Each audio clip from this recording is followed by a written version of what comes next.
first and foremost, I want to thank all of our listeners out there for tuning in day after day after day. We've got a very, very loyal following. We may not have the biggest following out there. We may not be able to match up with listener counts from some of the wider-ranging websites that are out there, some of the ones with a bigger market share. But we've got a very loyal listener base. We keep adding people as the seasons go along, and they stick around. So thank you so much to each and every one of you that listens on a daily basis, those of you that have been with us for a long time, and also those of you that have found the show here this season. Over at BangTheBook.com, we are your one-stop shop for sports betting news and information. Lots of great stuff going on over there at the website right now. My daily MLB picks can be found on a daily basis. Also, Kyle Hunter still doing his daily college basketball picks throughout the rest of this week here, if we get a game on Friday between South Florida and DePaul. We've also got Parker Michaels' daily NHL picks. NHL playoffs start 1 week from today. So if you've ever wondered what it's like to take Adderall laced with speed, it's the NHL playoffs. That's coming up here next week. Also, the NBA playoffs beginning next week. So lots of great stuff coming your way over at BangTheBook.com. Make sure you keep it tuned over there. As you know, this and every edition of Bang the Book Radio presented by our friends over at DSI Sportsbook. BTB and the number 200 is that promo code. 100% deposit match bonus for the Sportsbook. 100% deposit match bonus for the live casino. At BetDSI, it's only a game until you bet it. One guest here on the program. It is our good buddy Kyle Hunter of HunterSportsPicks.com and daily at BangTheBook.com. Kyle, how's it going today, man? Going well. How about yourself, Adam? Doing very well, buddy. Appreciate the time as always, man. And, before I get too far into this segment, and I will thank everybody who's a guest on the show here at the end of today's segment, but, man, you have been an absolute warrior for us this season, coming on the show twice a week during college basketball season, the daily article, the situational spots article. You've been a phenomenal resource for me and for Bang the Book ever since we started doing our college football podcast together, taking it up a notch here this season with the daily college basketball piece.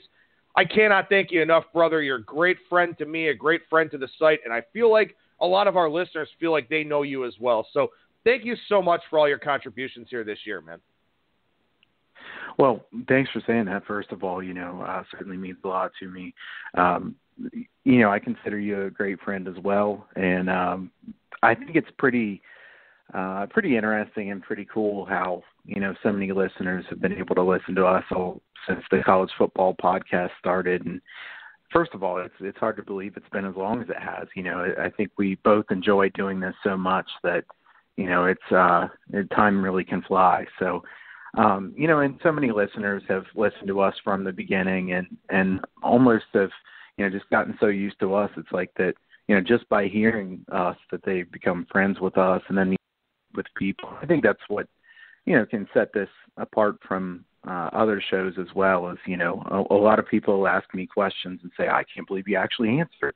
I can't believe this is actually you answering. Try to be really open with everybody and answer questions as they come in and things like that. And I want to say thanks to you.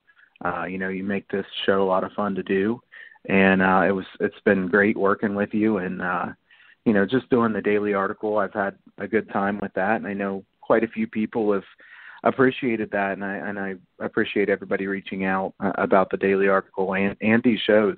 We get a lot of positive feedback about this as well, and I've certainly enjoyed doing so, and college basketball, I have a passion for college basketball, so coming on twice a week has been a lot of fun, and thanks for making this show always enjoyable to do as well. Well, I certainly appreciate that, and again, my sentiments to our listeners for listening to us on a twice a week basis or for however long it's been. I mean, look, man, we did our first college football podcast August of 2013 here for Bang the Book, so it has been a very, very long time.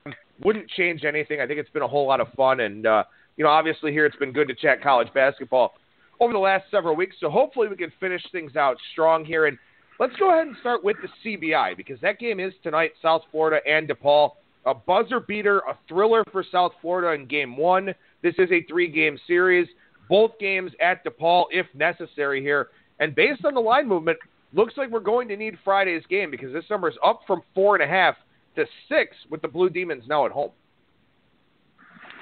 Yeah, this is an interesting move. I thought 4.5 was a fair number, maybe even a touch high. I took USF here +6 for 1 unit in the daily college basketball article. So still go ahead and read that, but I see why I had that one. But spoiler alert for that one a little bit. This is just a line grab for me. This is a USF team that's very good on defense. DePaul team that hasn't really shown that they can beat quality teams by large margins. And DePaul has an injury question mark as well. This is a DePaul team that isn't terribly deep. It surprises me when, they've got Devin Gage questionable for this one. It looks like he's probably going to miss this game. Depth is an issue for them. Like I said, I don't think that they have very high level talent to just step right in. I think this is more about they have to win. This is the whole, we talk about it in college football, we talk about it in the NFL, NBA, every sport, they have to win. So, this is the side you have to bet. DePaul has to win this game. That doesn't necessarily mean they will. And it also doesn't mean that they'd win by 7 points here. So, first of all, I'd say that I like the best of 3 format here. I think it's pretty cool to have a unique college basketball setup here because, everybody just is one and done. I think it's nice to have something a little bit different. And in this one, I would have thought if the line was reasonable, it would have made sense to have DePaul if it was -3 or 3.5 or something like that. But 6 is a big difference from that. And like I said, these games also get lower scoring as you go. Another thing I considered here was the under. I still lean to the under here at 146, 146.5. This is the two teams played pretty slowly a couple nights ago. They did shoot fairly poorly, so you would expect their shooting numbers to be a bit better than that. But, as we get later into these postseason tournaments, even the smaller ones, especially the smaller ones, really, you have a ton of value on the over early on, and then the under has value late. I think the under cashed in every game in college basketball last night, at least on the opening number. So, the Green Bay and Texas Southern game even went into overtime, and the opening number won on the under. So, it's showing itself out that, the NIT has Madison Square Garden, which is definitely a benefit to the under. And then the other smaller tournaments have been so high that the numbers, they put them out a bit higher than they should be when the games start meaning more. So to me in this one, this number has just gotten awfully high. It's not so much that I think South Florida's going to win the game, just a price grab at +6 for me. It's interesting because South Florida is a team that has some pretty well-defined home-road splits here. When you look at a team that's number 1 in the country in free throw rate, they are pretty dependent on getting those calls. When you look at them away from home or on neutral sites, they're just 5-8. When you look at them at home, they're 17-5 straight up. So there are some home road splits here at play. Maybe that's kind of factoring into the line move a little bit as well. But I agree with you that, there's this must-win type of mindset. And look, South Florida in this tournament, they've played really well defensively. Offensively, they've been held to under 1 point per possession in all 4 games. So I guess you can understand why you might be a little bit worried about their offense going out on the road to the point where they already aren't doing a very good job of scoring the basketball. What happens when they're away from home for the first time since March 14th when they played the AAC Conference Tournament game in Memphis? I don't know. I'm not really sure what that looks like for the Bulls here. I think that's part of the part of the reason for this line move. I don't think it's necessarily one concrete angle or 2 concrete angles. I think it's just kind of people saying, well, they haven't played a road game in 3-4 weeks, so maybe it's just a little bit of a shock to the system. Yeah, and I think that's fair. I think that, that's more than baked into this line at this point. And I'm certainly not saying that DePaul couldn't come out and win this game by 15 points, and make it a 1-unit play there on the article. And, that's one of the smallest plays I've made. So it's more about, this is the only game to pick from, and I felt like there was a little bit of a price grab. I will say, if you look back at South Florida's road performance, I think it might be a little bit better than you would think. You've got a road loss in overtime to Temple. It was an NCAA tournament team. A close road loss to Tulsa, who was a pretty decent team. They lost by 8 at Cincinnati, but they were down by 1 with 6 minutes left in that game. They played UCF fairly well on the road. Houston, they lost by 12. UConn, they lost by 2.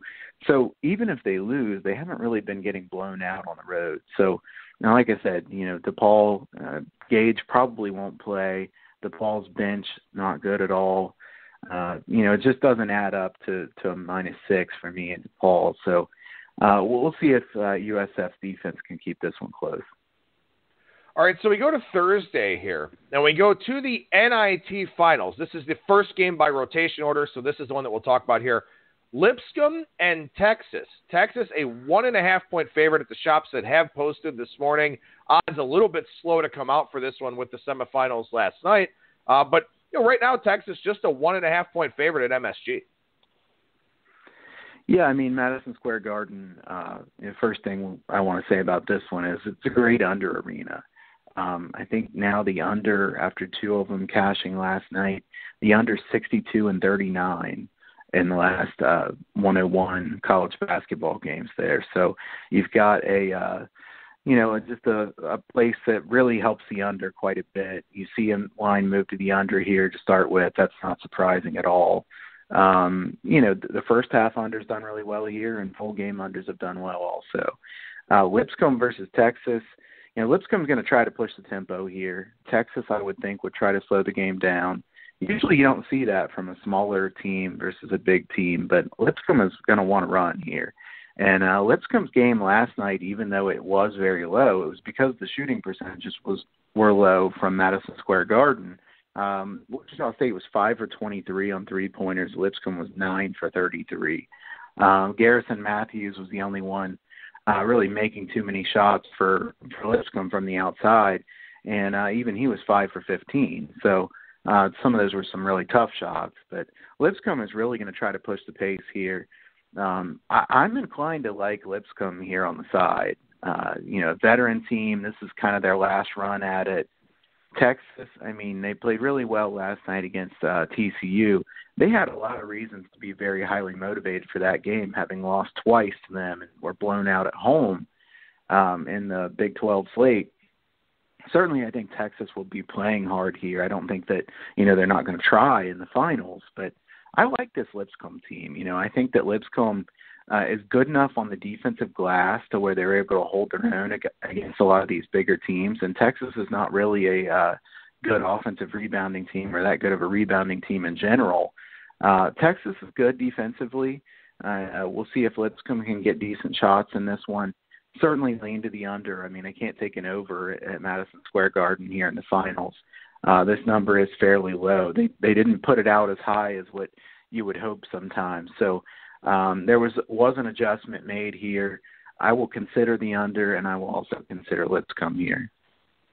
Well, I saw this morning, or maybe it was last night on Twitter, that our good friend Brad Powers, at Brad Powers, the number 7 on Twitter, said that the under in the semifinals for the NIT at Madison Square Garden is now 18-2 over the last 2 years. So that gives you an idea, of Madison Square Garden and just how tough of a shooting backdrop it actually is. Let me ask you about this. I know that you followed Lipscomb fairly closely, and certainly a lot more closely than in past years with the A-Sun lined on a regular basis. Are they going to be able to handle this Shaka Smart pressing havoc type defense? Yeah, I absolutely think Lipscomb's good against the press. I mean, I will say Texas is pressing less than you would think. And I've read some articles that said that Shaka Smart was afraid that he wouldn't get the same level of recruits if he pressed as much as he did at VCU. He thought some people wouldn't want to go there, which, I don't know if that's true or not, but that's what the word was. And I'll say that, Texas isn't pressing like they have in the past or what you thought they would necessarily. And I think even if they do press, Lipscomb's well ready for a press. This is a team that has multiple really good ball handlers, veterans out there in the backcourt. I do think they can handle the press. I don't even know if it would be best for Texas to press in this game very much. If you look at Lipscomb's numbers against the press, they're very good. So they haven't faced too many of them this year, but they've been very good against the presses that they have seen. They did a good job against North Carolina State.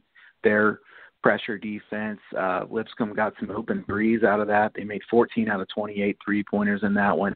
Only 11 turnovers against NC State. And, And NC State's a team that's able to force turnovers, at the 28th highest rate in the country. If you look at Texas, Texas at this point is forcing turnovers at the 146th highest rate in the country. Texas is good at taking care of the ball on offense. So I guess the bigger question mark to me would be, can Lipscomb keep guys like Kerwin Roach out of the lane? They need to be able to make them take outside shots. If you let Texas get to the rim, they're going to be in trouble. Obviously, the biggest concern here is Texas plays a lot tougher schedule than does Lipscomb. And Lipscomb playing a tough non-conference schedule has certainly helped them here in this tournament. I also really, really like the way Lipscomb plays away from home. They're still number one in the Haslametrics rating for away from home play. They're not scared of playing away from home. I don't think they'll be scared of playing a big-name team like Texas. They just went to NC State and won on the road. They just beat Wichita State.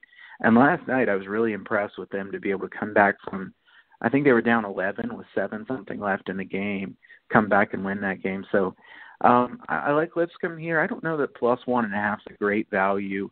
I would have hoped that they'd be a little bit bigger underdog than that. But, the odds makers are starting to show them more respect now, and I think that makes sense based on how good they've looked here in the NIT. All right, so the other game on Thursday night here in the CIT, this is the finals for this one. Green Bay, formerly known as Wisconsin Green Bay, takes on Marshall. Marshall won by 2 points last night over Hampton, tried their best to give the game away in the second half. Green Bay, on the other hand, an overtime thriller against Texas Southern, won that game 87-86. Neither favorite covered, but both favorites won outright and advanced here. So now we've got Marshall, a 5.5-point favorite. And the thing that stands out the most to me, and I think that this is baked into the number, this is not a good spot for Green Bay with the quick turnaround. Not sure if they were going to have travel plans. The overtime win over Texas Southern. Is that the defining factor in this game for the Marshall side? Yeah, I think there's a couple things that stand out to me. Number one, the line is what it is at -5.5, and I think that is baked into the number. The number two is the total has come down here pretty quickly. You would always be surprised to see people rushing to bet the under with Wisconsin Green Bay, or just Green Bay as they like to be called now, against Marshall. These are two teams that really like to run. Marshall's 5th in the country in tempo. Green Bay is 12th. You have to think that the tempo is going to be very fast in this game. Having said that, Marshall has played unders here in the postseason thus far. I think all 3 of their games have gone under, and probably by a decent amount on all 3 of these. So, maybe they're pushing the tempo a little bit less than you would think. I think more than anything else, Marshall's defense has been a little bit better than you would think. Green Bay is not a terribly efficient team on offense. I would say it'd still be hard for me to bet the under here. If you take under 168, 168.5, 169, you're taking a pretty big risk here with these two teams, because even though this is a final game, when you get two teams that play that fast against each other, I don't love that under. I think this one, projects as a game that probably should be, 171 or 172, but the line got bet down partially because all the unders have been cashing, and we're late in a tournament here. So I understand the late in the tournament thing, and maybe the line's fair what it is now, but I wouldn't take the under here. I couldn't take the under because this could be a game that we see 85 possessions in, and if you play 85 possessions, it's a lot easier to get to 170. So as far as the side, I'll say that I don't know. Marshall has had some fairly weak opponents here in this conference or in this postseason tournament. You've got IUPUI, who really kind of fell apart at the end of the season. Presbyterian from a much weaker conference. Hampton from a much weaker conference. And they didn't really dominate those teams. I mean, like you just said, the thing that worries me if I was going to take Green Bay is this is not a good travel spot at all. Quick turnaround, go someplace that you never go. I'm not excited to bet this game in any way, to be honest with you. This will be one that I'd rather sit on the sidelines. Well, and one of my picks in my Tuesday 3-pack video over on our Bang the Book YouTube page, and make sure you check out the Bang the Book YouTube page. Kyle will have some thoughts here on the Final Four and some prop betting stuff here this week. But one of the things that I looked at was Marshall's offense just hasn't been overly efficient here in this tournament. They played 81 possessions against IUPUI, only scored 78 points, 78 possessions against the Presbyterian team, playing a third road game in 7 days, including a trip out to Seattle. And, yeah, they had 1.07 points per possession, but you would expect a little bit more in that spot from Marshall. Then yesterday, look, we had 89 points in the first half of that game. Total was 174, was on a pretty decent track. Then all of a sudden, Marshall kind of plays prevent defense in the second half. Game slows down. They almost give the game away. If not for the travel spot here for Green Bay, I'd be looking to fade Marshall for the reasons you just mentioned. They've played 3 fairly weak teams, and also they haven't had a killer instinct when they've been in fairly advantageous spots. I mean, they should have blown Hampton out last night. They were up 12 at the break. They had 51 points in the first half. They were doing whatever the hell they wanted offensively. They took their foot off the gas, and maybe they did that looking ahead to the game tomorrow night, but I don't know. I don't like teams that do that. I just don't want to trust them, especially when they're laying numbers that do look fair or maybe even a little bit inflated. Yeah, I agree with you. And I mean, they did the same thing against IUPUI. They were up 70-55 with 10:07 left in the game. They scored 8 points the rest of the game. So they've done that twice in their 3 games here in the postseason as far as letting off the gas. If I had to take a side here, I would take Green Bay plus 5.5. But, not having to take a side and knowing that there's better spots in this one, I am scared of Green Bay off that overtime game. If that game had not gone to overtime and been so tight the whole way, I might take it. But, that they put a lot into that game, winning at home against Texas Southern. I think that this is a difficult spot for them, as we've been saying, and that's certainly baked into the number. If this number gets higher, it'll be interesting to see where this line moves. I don't know where this line is going to move, to be honest with you. I think this is probably about where it'll finish at minus 5.5. But if you get Green Bay, 6.5 or 7 or something like that, if it moves up the same way that, DePaul did or something, then I might be interested in getting Green Bay plus the points. But, it's hard to bet a team in that difficult of a spot. Well, I will say this. I think there are some live and derivative opportunities for this game. If Green Bay gets off to a slow start, then the way that Marshall has played in this tournament, you would think that Green Bay, from a live standpoint, plus the points would make some sense. Now, maybe they completely run out of gas coming out of that game against Texas Southern, but because Marshall hasn't had that killer instinct, let's say Marshall's up 8 at the break or something like that, 8 or 10 at the break, maybe you take Green Bay's second half because of the propensity that Marshall has had to kind of slow down a little bit. On the flip side, if Green Bay starts hot, then you factor that fatigue and that quick turnaround into the equation. Maybe you play Marshall's second half. So I think maybe you avoid this game from a pregame standpoint, but there could be some live betting opportunities if you're looking for something to do on Thursday night. Yeah, I think that's a good point. I think that, some live betting opportunities may present themselves here, and maybe you see a really slow start with almost no scoring, and then you can bet the over because you assume if the tempo stays the same way, they're going to start knocking down some shots too. That's another way that I would at least consider to bet that game.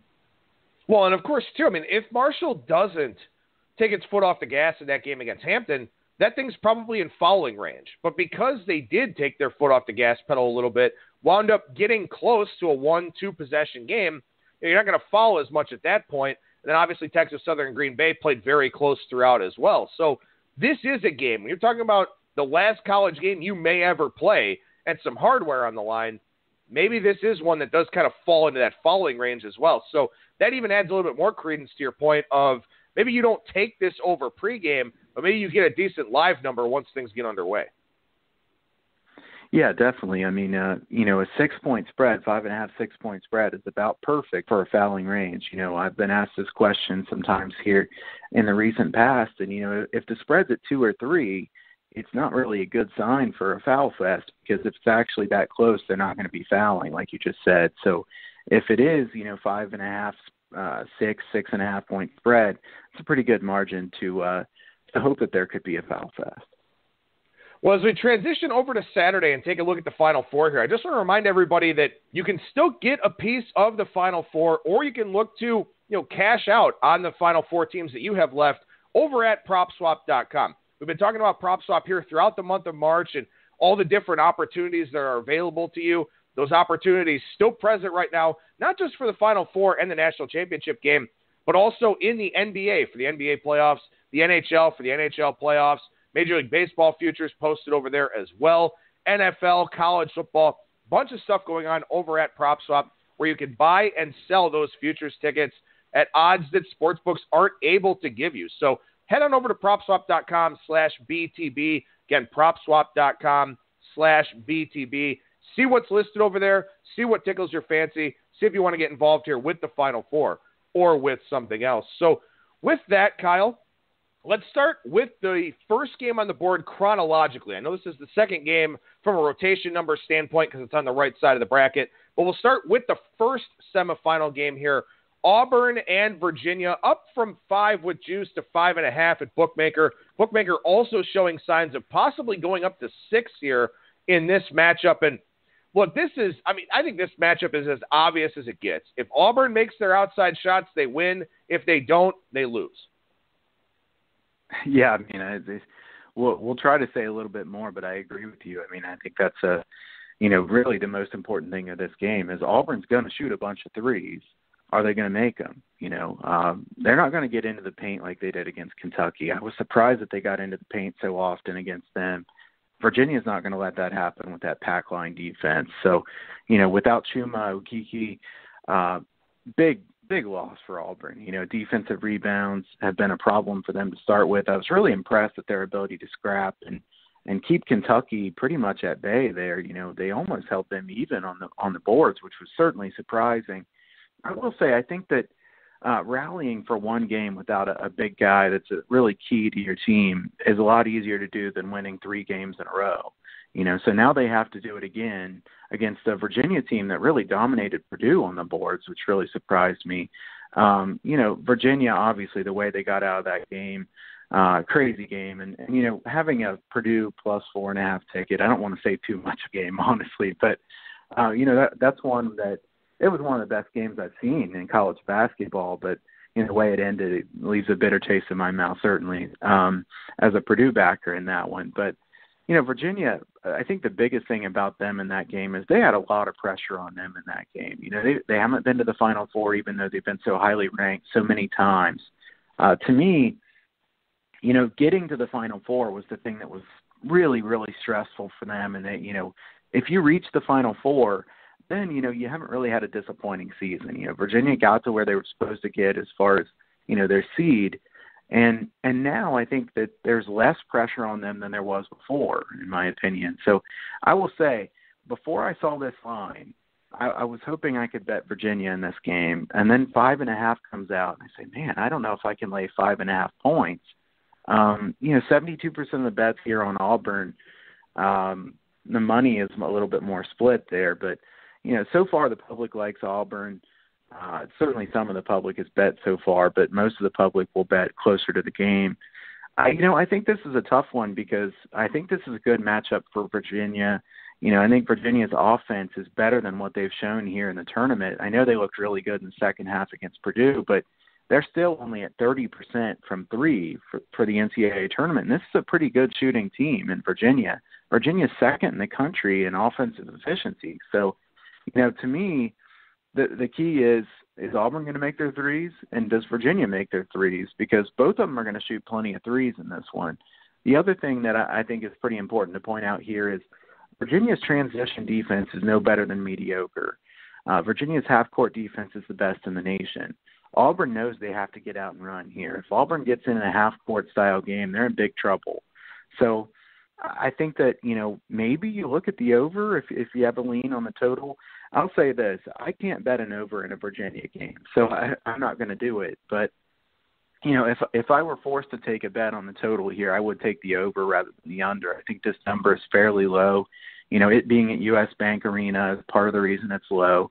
These big stadiums are not good for shooting in general, although there have been some pretty high-scoring games in the Final Four here in recent past. So, this is one where I think Virginia still is a bit lower totaled here in some games like this than what they should be based on the fact that they didn't used to have an offense.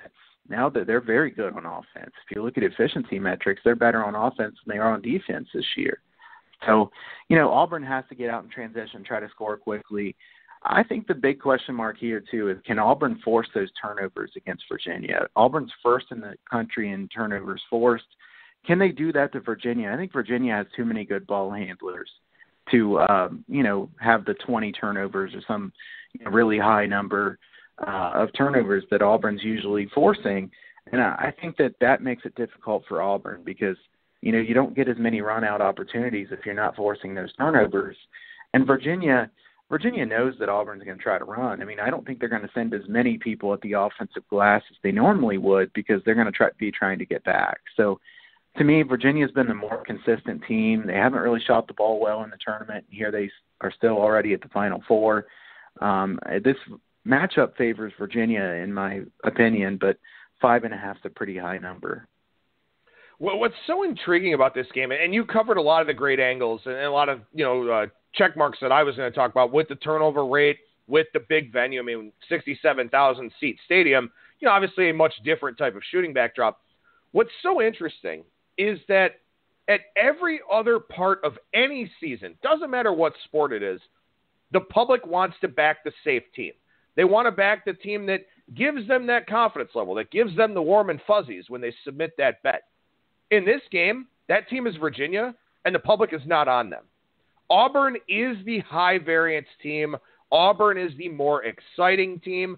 I know Virginia's scary because of their NCAA tournament resume, but this is a team that plays defense in a venue where defense is probably going to win more often than not. This is a team that takes great care of the basketball against a team that has to force turnovers to have a lot of success. Virginia is the better rebounding team. They're the safer team all around in just about every aspect of this game, and the public usually trends toward those teams. That's not the case here in this game. So for those reasons, I think Virginia is the right side. That's not to say I'm going to play it because 5.5 is a pretty big number here, although they may have to cover this game at the free throw line.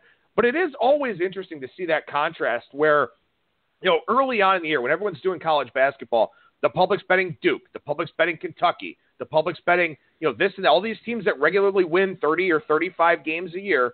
Here in this one, you've got that high variance team in Auburn, and the public likes them a lot. Maybe it's because you can basically get 2-1 on that money line wager. But man, I look at Virginia, and if I have to take something here, it's them.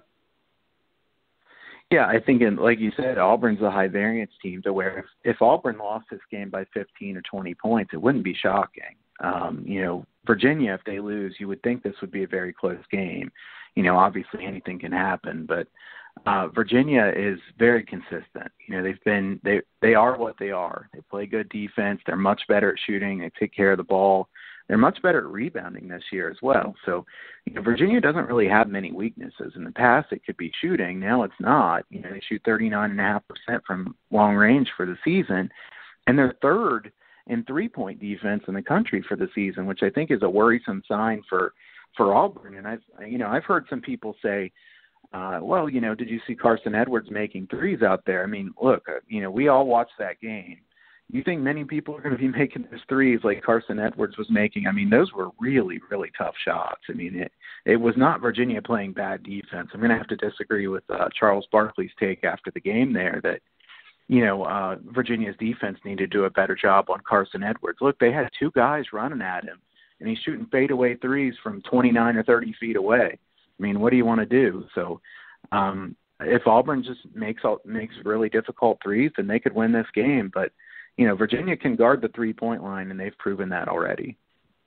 I also like the point that you made about Virginia and the pressure being off now. I mean, not to say they're playing with house money, not to say they're going to go out there and freewheel it or anything like that, but this is a different team now that they got to the Final Four. I agree with you. I think that emotionally, they can say, hey, we got over the hump, but we're not done yet. And I think that's something that really does matter here at this time of the year, to be sure. I got to ask, I know we talked about this before the tournament started, that your son picked Virginia to win it all.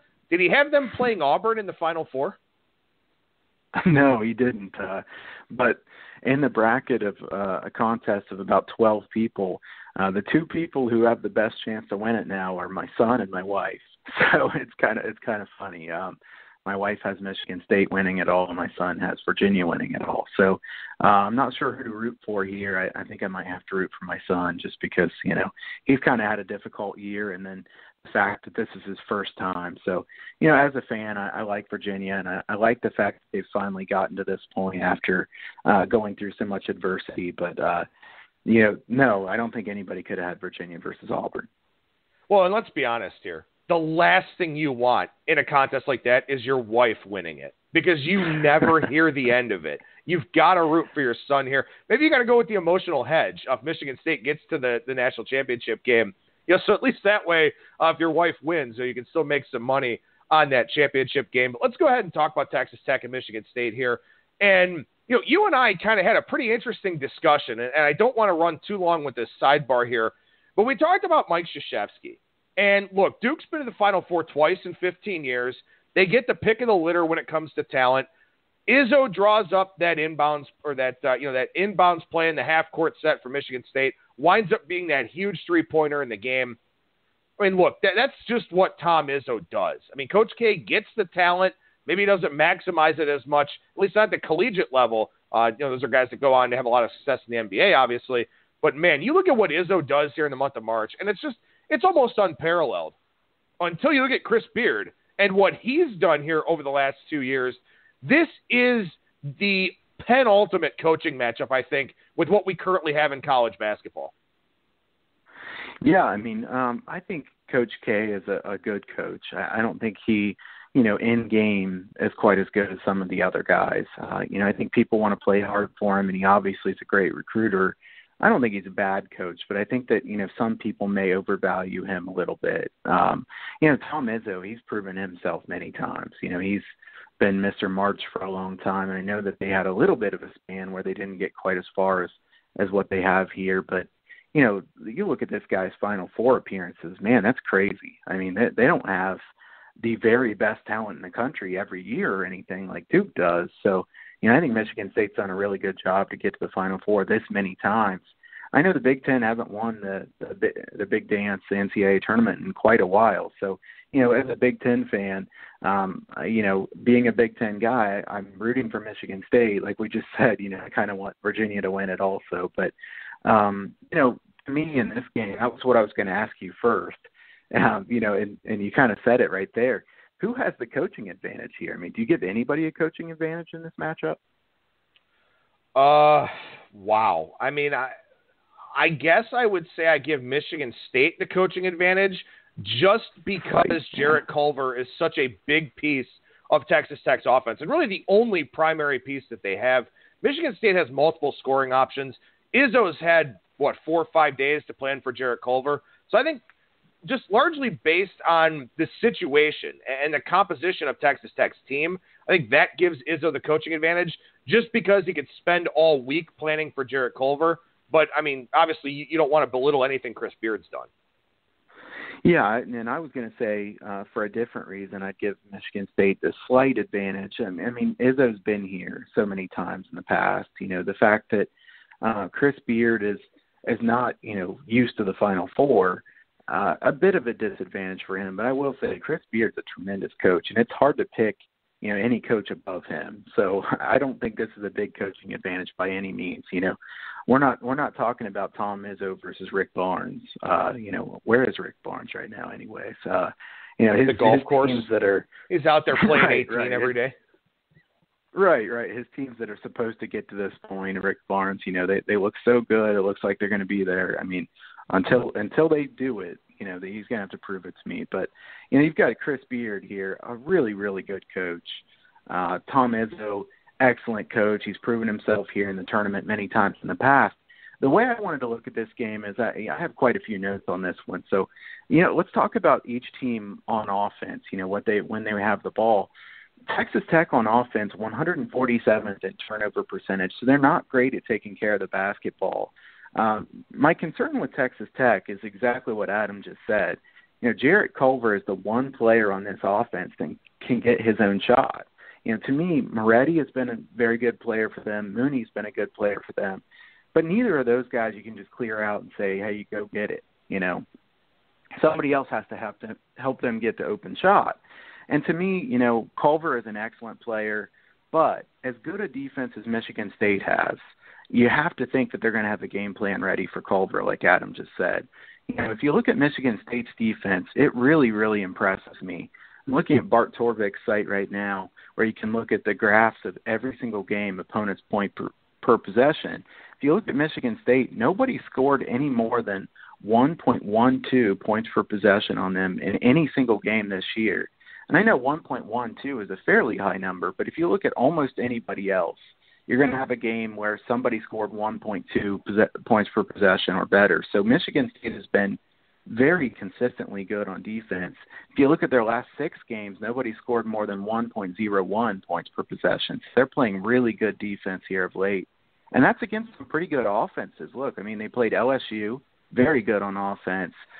Duke, obviously very good on offense. So Michigan State's really locked in defensively right now. And my concern for Texas Tech on the offensive end would be that, they have got to find a way to have somebody other than Culver be a really good offensive player in this one. I don't think he can do this single-handedly. If you look at Michigan State, who they're going to put on him, Michigan State has some length, some really good defenders. McQuaid's a good defender. Aaron Henry has some length and can really give him trouble. So I think Culver has some difficult matchups in this game.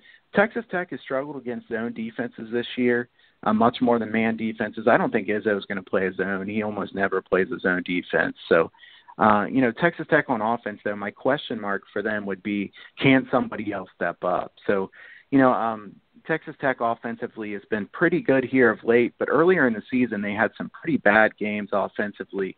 I'm just not sure that their offense is quite consistent enough.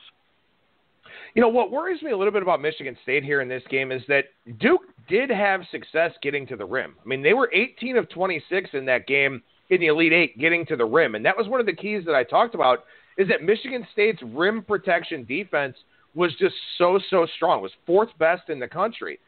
Duke was able to get to the rim. Can Texas Tech do the same? I don't think they can because, A, they don't have a Zion Williamson, and B, they just don't have the same talent level as Duke. When you look at Jared Culver's season here, 67.8% at the rim. So he's very good when he can get to the bucket. Michigan State should probably keep him from doing that. And in top 50 games, Culver's 22 of 82 from 3. In top 100 games, 36 of 122 from 3.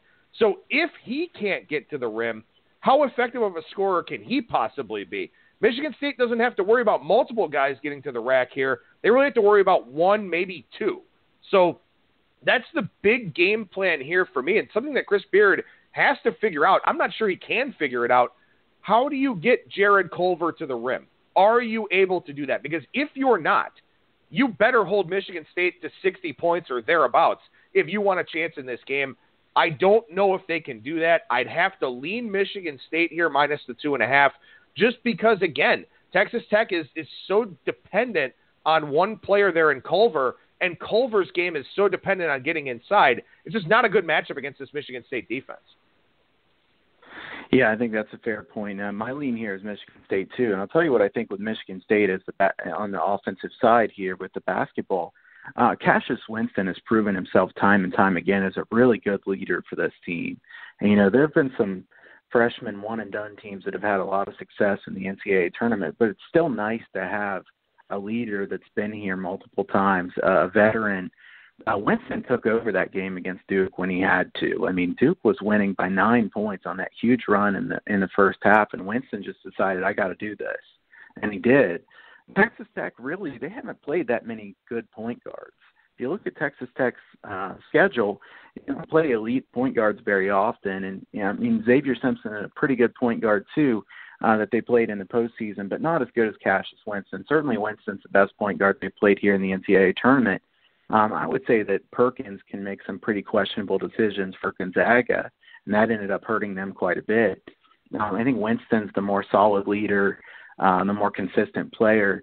And to me, the important point about this here, obviously Texas Tech's defense is tremendous, and I can't take anything away from them. I love that Chris Beard has really made them just buy into defensively. This is what we've got to do. We're going to be a great defense.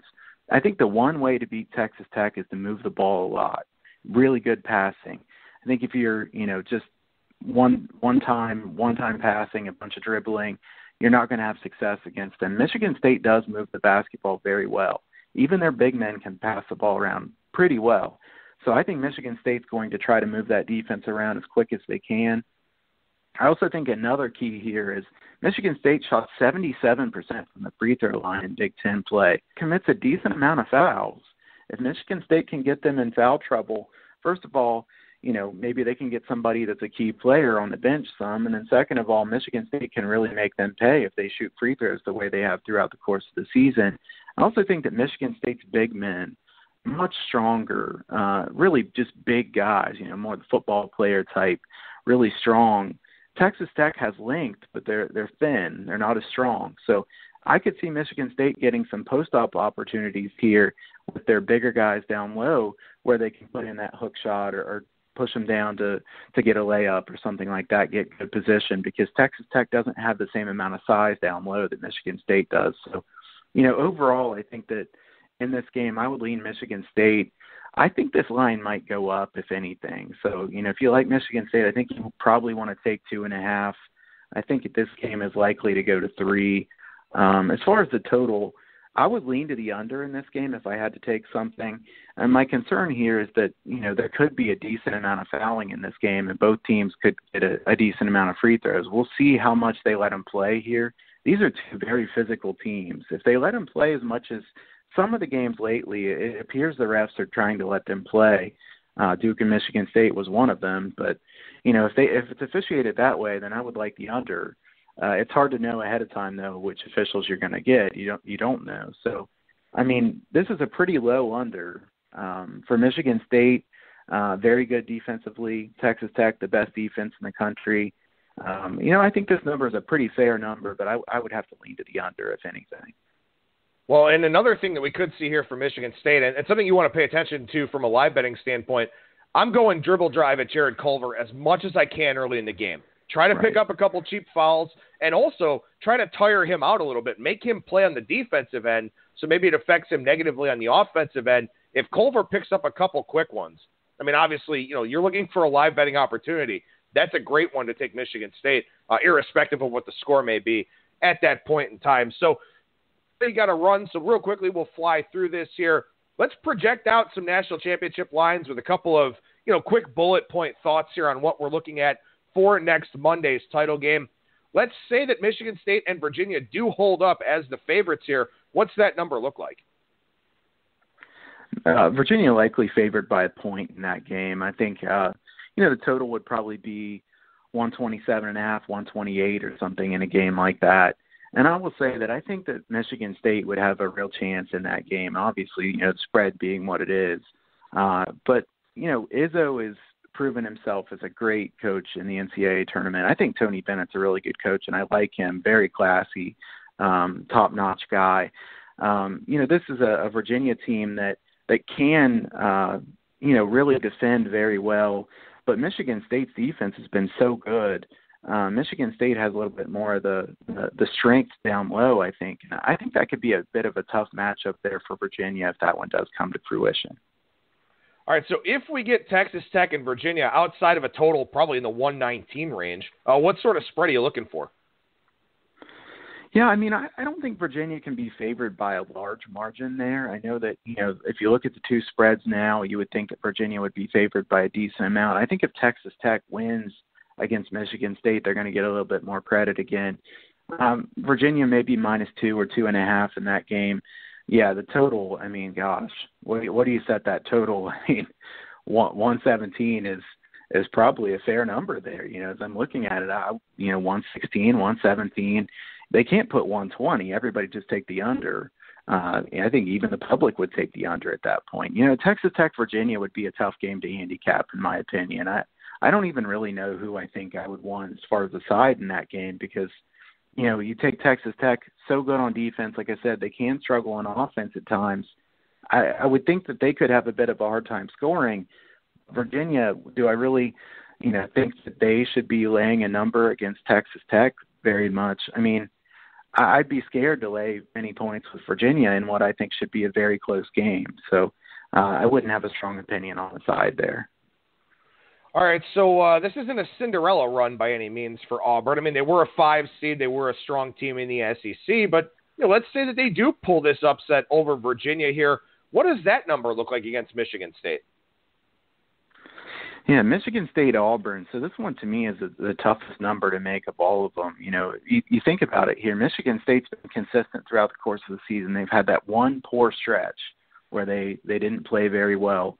Right now we're seeing Virginia at 5.5 against Auburn. And I said that I think Virginia would be favored by maybe a point, maybe not even that, maybe a money line favorite or something against Michigan State. So a pretty similar number, likely. So I think Michigan State -5 here against Auburn. You've got a total that would likely be, maybe 145, 145.5. I would probably lean to the under if you get a high enough number there in a game like that. Michigan State and Auburn, if Auburn does pull the upset, I would look to go against them in the final game. I would think that, it'd be hard to keep winning without Chuma in there down low. So I think that Michigan State would be my preferred side there, and I would also lean to the under. Obviously, one more potential matchup here. If we get double dogs in the Final Four, Texas Tech and Auburn, what do we have at that point? So I think Texas Tech would likely be favored by 3.5 points, somewhere in that range. I think the total would likely be maybe 134, 134.5. Auburn would try to push the pace. They don't want to let Texas Tech set up their defense, but it could be hard for them to score there. Texas Tech's defense has been so good. Again, I would lean Texas Tech in this game. If you could get 3, I'd like Texas Tech a decent amount. I don't know if you'll get 3. It might be a bigger number than that. So, both of these teams would get some credit for pulling upsets if they get to this point. But I think that Auburn is not as deep, and obviously without the front court, you wonder about how many games they can win in a row. I would lean Texas Tech here and maybe the under if I had to take something. Kyle Hunter, professional handicapper over at huntersportspicks.com. He's also been with us daily here over the last few months at BangTheBook.com. Obviously, some sporadic college basketball stuff from you. These are some pretty tight lines, but we'll have some. You'll have some premium selections up, I'm sure, here as we go through Monday. But I've had a lot of people reach out to me asking about baseball and handicappers for baseball season. So I'd rather you talk about baseball here as we finish this thing up, and let us know what you've got available over there at Hunter Sports Picks. Yeah, I mean, I've done really well in baseball in the long term. I wouldn't say that I have quite the same passion for baseball that Adam does. I'm more passionate about college basketball and about college football, but baseball's been a good sport for me. I'm the type of guy that I love going to a baseball game live. I like watching it on TV less. I would say baseball's been a strong sport for me, though. If you go back to 2010 to now, so 9 years, I'm up 94 units, just flat betting. So 1 unit per, and, that's obviously accounting for juice. So you've got, pretty consistent track record on baseball for me, and that's both on sides and totals. I know in some of the other sports I have a big split with totals and sides. I can have a tougher time sometimes with the against the spread sports, deciding what to do with laying the points or grabbing the points. Moneyline sport, I think there's a good opportunity to find value there in baseball. So baseball definitely one of my strengths. Probably not quite as big of a strength as college basketball or college football, but I'd put it the strongest of any of the professional leagues for me in a pretty consistent sport. So you can check out all my packages there at huntersportspicks.com. And as always, you can follow Kyle on Twitter at KyleHunterPicks. Kyle, I love you, brother. Thank you so much for joining me here throughout the college basketball and the college football seasons. I'm sure we'll get you on here over the summer, but thanks so much, man, and we'll talk to you again real soon. Hey, thanks a lot, man. It's always a lot of fun, like I said, and you're a great guy. I love that you work so hard. I respect the work that you put in. I know I work hard, and I always respect other people who work so hard. And, Adam is always grinding away, working very hard. So it helps make Bang the Book a great site. And thanks again for having me on so many times. I do want to say also before I hang up here, thanks to all the listeners. I mean, Adam already said it, but, there are some great listeners here on Bang the Book, some high-quality people, very loyal group. So thanks a lot for tuning in all the time. All right, man. We'll talk to you again soon. All right. Thanks, man. There you go. There's Kyle Hunter, professional handicapper, over at huntersportspicks.com and at Kyle Hunter Picks on Twitter. So as we wrap up the regular shows here, we will be doing some one-off stuff. I'll have Brian Blessing on next Tuesday to talk about the Masters and the NHL playoffs. We'll do some stuff as we go throughout Kentucky Derby, college football win totals, all that type of stuff, maybe some NFL draft stuff, things of that sort. We will do some special things here as we go throughout the summer. But, excuse me, I want to thank all my guests. Kyle Hunter, Joe Everett, Tony George, Brad Powers, Brian Leonard, Rolf Michaels, Thor Nystrom, who joined us on the show. We've had Ed Fang on the show this year. Brian Blessing. I feel like I'm forgetting some people. Brent from DSI, Joe Everett for helping me out with the Super Contest segment, Wes Reynolds as well. Had a lot of good people joining me here on the shows as we've gone throughout the season. And, all of them are people I consider friends. All of them are people I respect in this profession, in this business. So very happy with everything that we've done here this season on Bang the Book Radio. And we will look to have some new guests here and some different voices and some different things as we head on into next season and, bring you some different mindsets, some different approaches, stuff like that. Really want to, make it a point to give you a full spectrum of what's available here in the sports betting industry. So looking forward to bigger and better things here as we head on into the daily shows of next year. But of course, listen to my Bettor's Box podcast every Monday and Thursday. Again, we'll have some one-off stuff. We'll be doing UFC still with Christian Pina, but we'll be doing Masters, Kentucky Derby, win totals, draft, all kinds of stuff here. We'll still talk about a lot of those things on Bang the Book Radio, so keep it tuned right here throughout the spring and the summer. That'll do it for me. Thank you so much for listening, everybody, and I will talk to you again tomorrow with a new edition of the Bettor's Box.